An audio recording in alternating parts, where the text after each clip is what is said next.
இயேசுவின் நாமத்தினாலே அன்பின் வாழ்த்துக்கள். இன்று நாம் வேத பகுதியில் காணப்போவது ஆதி திருச்சபை விதவைகள். இஸ்ரவேல் ஜனங்கள் எகிப்தின் அடிமைத்தனத்தில் இருந்து விடுதலை பெற்ற பின் தேவன் அவர்களுக்கு சொந்தமாக கொடுத்த தேசமாகிய கானான் தேசத்தில் குடியேறினார்கள். யெகோவா தேவனை தொழுது கொண்டு ஒரே இனமாக ஐக்கியமாக 12 கோத்திரத்தாரும் கானானின் பல்வேறு பகுதிகளில் வாழ்ந்தார்கள். இவர்களின் ஐக்கியம் யோசுவா காலம் முதல் சாலமோன் ராஜா காலம் வரை தொடர்ந்தது. சாலமோனின் மகன் ரெகொபெயாம் ஆட்சிக்கு வந்த பின் இஸ்ரவேல் தேசம் இரண்டாக பிரிந்தது. யூதா கோத்திரத்தார் யூதர்கள் எனவும் மற்ற 10 கோத்திரத்தார் இஸ்ரவேல் எனவும் பிரிந்தனர். எஞ்சியுள்ள லேவி கோத்திரம் தேவனுக்கு ஊழியம் செய்தபடியால் இவர்கள் மற்ற கோத்திரங்களோடு சேர்க்கப்படவில்லை. யூதா கோத்திரத்தார் எருசலேமை தலைநகரமாக கொண்டு யெகோவா தேவனை தொழுது வந்தனர். 10 கோத்திரத்தைச் சேர்ந்த இஸ்ரவேலர் சமாரியாவை தலைநகரமாக கொண்டு சமாரியாவில் எரோபெயாம் ராஜா ஏற்படுத்திய 2 பொன் கன்றுக்குட்டிகளின் சிலைகளை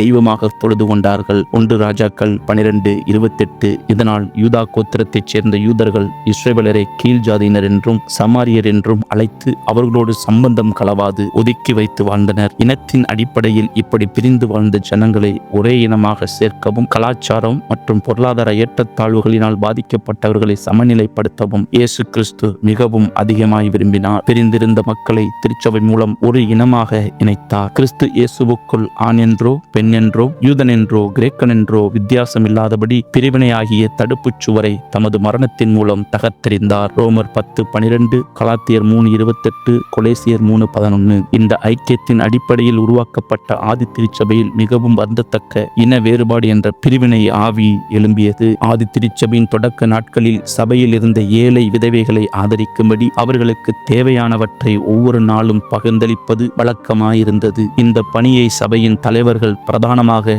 யூதர்கள் குழுவாக செய்து வந்தார்கள். இவர்களது செயல் மிகவும் பாராட்டப்படத்தக்கதாகவும் நாளடைவில் சபை மிகவும் பெருகின போது யூதர்கள் செய்து வந்த விதவைகளின் பராமரிப்பு பணியில் இன வேறுபாடு எழும்பியது. இதற்கு காரணம் யூதர்கள் எபிரேயர் தாங்கள் உயர்ந்தவர்கள் என கருதி மற்ற இனத்தவரை அற்பமாக எண்ண துவங்கி இருக்கலாம். சபையின் வளர்ச்சிக்கேற்றபடி சபையில் இத்தகைய பிரச்சனைகளும் வளர்ந்தன.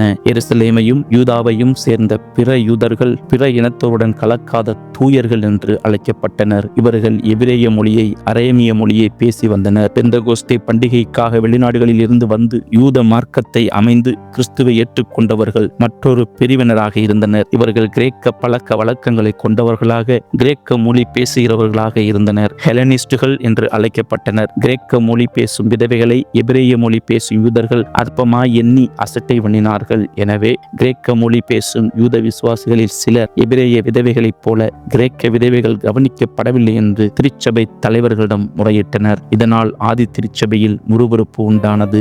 இந்த இனப்பிரச்சனையின் முறிவுகளுக்கு காரணமாகவும் 12 சீடர்களும் தலையிட்டு ஆவியானவரின் உதவியுடன் எதிர்கொண்டனர். பிரச்சனையை சரியான கோணத்தில் அணுகினர். ஆவிக்குரிய நற்சனங்களுக்கு தொண்டு செய்யும் மனப்பான்மையுள்ள 7 பேரை தெரிந்து கொண்டனர். அதாவது தேவன் அருளிய பரிசுத்த ஆவியும் ஞானமும் விசுவாசமும் நிறைந்தவர்களும் மக்கள் மத்தியில் நற்சாட்சியும் பெற்ற 7 பேரை பந்தி விசாரிப்பு பணிக்கு தெரிந்து கொண்டனர். அப்போஸ்தலர் 6:5. இவர்களுக்கு இப்பணி செய்ய முழு அதிகாரத்தையும் வழங்கினர். அதன் விளைவு திருச்சபை இன்னும் அதிகமாய் வளர்ந்து பெருகியது. அப்போஸ்தலர் 6:7. தேவன் மோசேக்கு அருளிய நியாயப்பிரமாணத்தில் விதவைகளை கனம் செய்து பராமரிக்க வேண்டும் என்று கட்டளை கொடுத்திருக்கிறார். யாத்ராகம் 22:22, உபாகமம் 10:18, 14:29, 16:11, 24:11. ஏசாயா எரேமியா தீர்க்கதரிசிகள் மூலமும் தேவன் விதவைகளை கனம் செய்து பராமரிக்க வேண்டும் என கட்டளை கொடுத்திருக்கிறார். அப்போஸ்தலனாகிய பவுல் 1 தீமோத்தேயு 5:3-16 விதவைகள் எவ்வாறு நடத்தப்பட வேண்டும், விதவைகளின் நிலை என்ன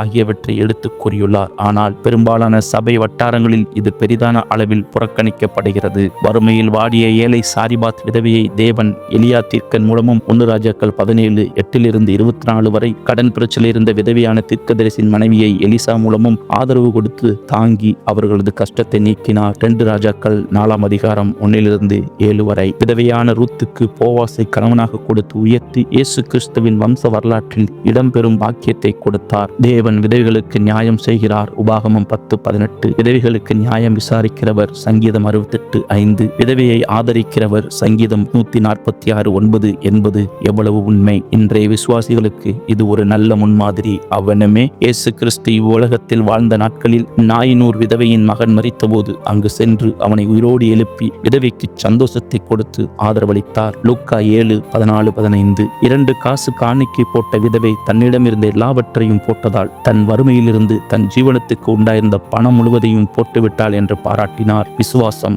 தேவபக்தி, நற்கிரியை ஆகியவற்றில் அவளை ஐஸ்வர்யமுள்ளவளாக இயேசு கண்டார். விதவைகள் படுகிற உபத்திரவத்தில் அவர்களை விசாரித்து உதவி செய்வது மாசில்லாத சுத்தமான பக்தி என்று யாக்கோபு 1:27 சொல்லுகிறது போல ஆதி திருச்சபை விதவைகள் மத்தியில் பந்தி விசாரிப்பு பணியை செய்து தேவபக்தியுள்ள சபையாய் விளங்கியது. இன்றைய நாட்களில் நம்முடைய சபைகளிலும் விதவைகளை ஆதரிக்கும் பணியை செய்து அவர்களை பராமரிப்பது தேவனுக்கு உகந்தது, சிறப்பானது, மேன்மையானது. ஆதி திருச்சபையில் பரிசுத்த ஆவி, ஞானம், விசுவாசம், நற்சாட்சி பெற்றவர்கள் பந்தி விசாரிப்பு பணியை விதவைகள் மத்தியில் செய்ததினால் விதவைகளிடையே காணப்பட்ட உயர்வு தாழ்வு அகன்றது, பிரிவினை நீங்கியது. சபையில் சந்தோஷம், சமாதானம், மகிழ்ச்சி, நீதி நிலைத்தோங்கின.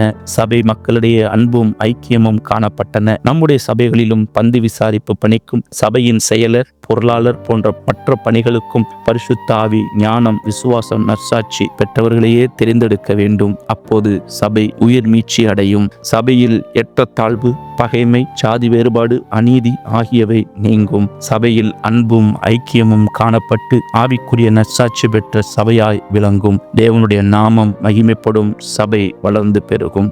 இயேசு கிறிஸ்து மகிமை பொருந்தினவராய் சகல தூதரோடும் வந்து மகிமையுள்ள சிங்காசனத்தின் மீது வீற்றிருந்த சகல ஜனங்களையும் நியாயந்தீர்ப்பார். மத்தேயு 25:31. அப்போது விதவைகள் மத்தியில் ஊழியம் செய்த கிறிஸ்துவை ஏற்றுக்கொண்ட விசுவாசிகளும் விதவைகளின் நல்வாழ்வுக்கு கொடுத்து உதவியவர்களும் இயேசுவால் என் பிதாவினால் ஆசீர்வதிக்கப்பட்டவர்கள் என்று அழைக்கப்படுவார்கள். பரலோக ராஜ்யத்தை சுதந்திரிக்கும் பாக்கியத்தை பெறுவார்கள். மத்தேயு 25:34. மிகவும் சிறியவராக என் சகோதரரான இவர்களில் ஒருவனுக்கு எதை செய்தீர்களோ அதை எனக்கே செய்தீர்கள் என்று பாராட்டு பெறுவார்கள். மத்தேயு 25:40. இயேசுவால் நீதிமான்கள் என்று அழைக்கப்பட்டு நித்திய ஜீவனை சுதந்திரிக்கும் பாக்கியத்தை பெறுவார்கள். மத்தேயு 25:46. இதைவிட மேலான பாக்கியம் வேறெதுமில்லை. இவ்வாசீர்வாதங்களுக்கு தடையான இன வேறுபாடு பிரச்சனைகளை நீக்கி சமத்துவம், சமுதாயம் காண்போம்.